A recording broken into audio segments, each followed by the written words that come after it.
Euroregione.news.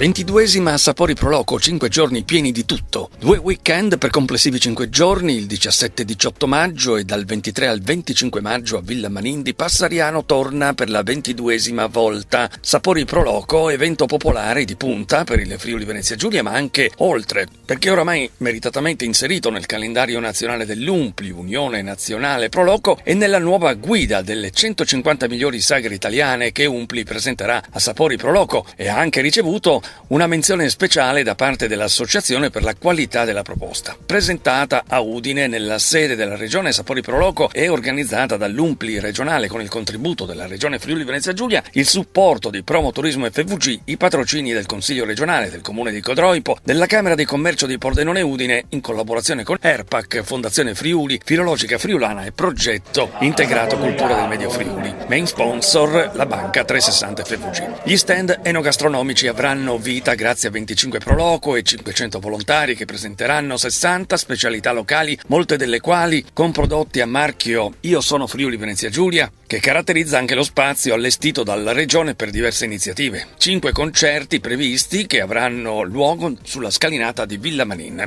Intrattenimento musicale e danzerino affidato anche ai gruppi folcloristici dell'Unione Gruppi Folcloristici del Friuli Venezia Giulia nell'ambito della chiusura della Settimana della Cultura Friulana. Sapori Pro Loco è una kermesse che mette insieme tanto, dalle degustazioni dei vini premiati a filari di bolle, alla mostra del vino di Bertiolo, al radicchio rosa di Gorizia, dai biscotti etici solidali alla pitina, ai fiori edibili e ai vini autoctoni, dai ricettari di pietanze tradizionali a base vegetale a quello dedicato ai Chersons.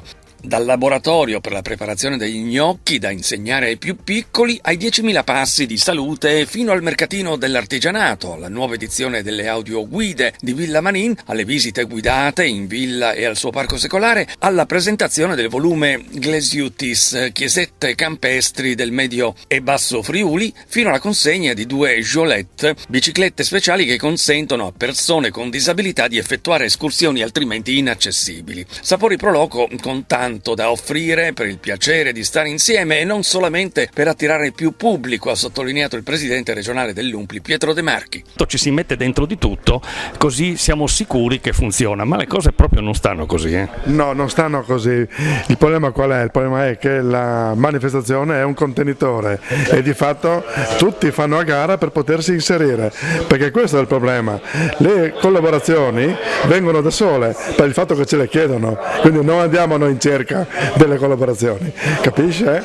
E quindi questo è un po', sì, come dicevo, questo è un contenitore di eventi che va oltre l'enogastronomia e di fatto mette in mostra e viene evidenziato, come è stato evidenziato anche dal Presidente del Consiglio regionale, che le Pro Loco non fanno solo, e lo dico sempre, non facciamo dome polente frico, facciamo anche altro. A significare il valore dell'evento, la presenza in conferenza stampa del presidente nazionale dell'UNPLI Antonino Laspina, che ha ricordato come il 60% degli italiani abbia frequentato almeno una volta gli eventi delle Pro Loco e il 50% durante le loro vacanze.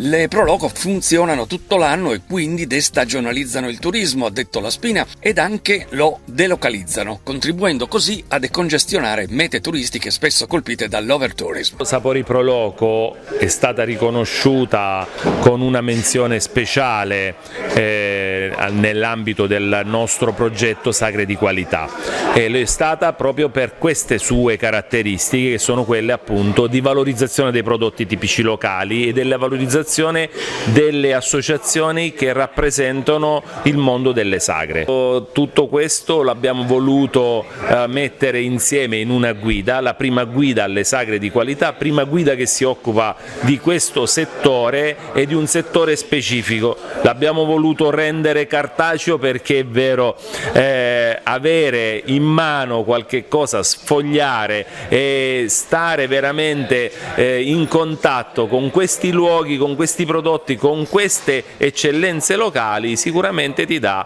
un valore aggiunto anche alla scoperta dei luoghi. A salutare la 22esima edizione di Sapori Pro Loco sono intervenuti tra gli altri il presidente del Consiglio regionale Mauro Bordin, che ha voluto sottolineare l'eccellenza organizzativa che il Friuli Venezia Giulia in grado di esprimere l'assessore regionale Sergio Emidio Bini, che ha ringraziato le Pro Loco in quanto migliori custodi della storia e delle tradizioni del Friuli Venezia Giulia. Dal sindaco di Codroipo, Guido Nardini, la promessa di rendere fruibili in tempo per l'evento gli spazi adiacenti la villa, ora occupati da un cantiere, e un'osservazione importante sui volontari, più volte ringraziati. Ogni anno aumentano e la loro età si abbassa. Buon segno per il futuro.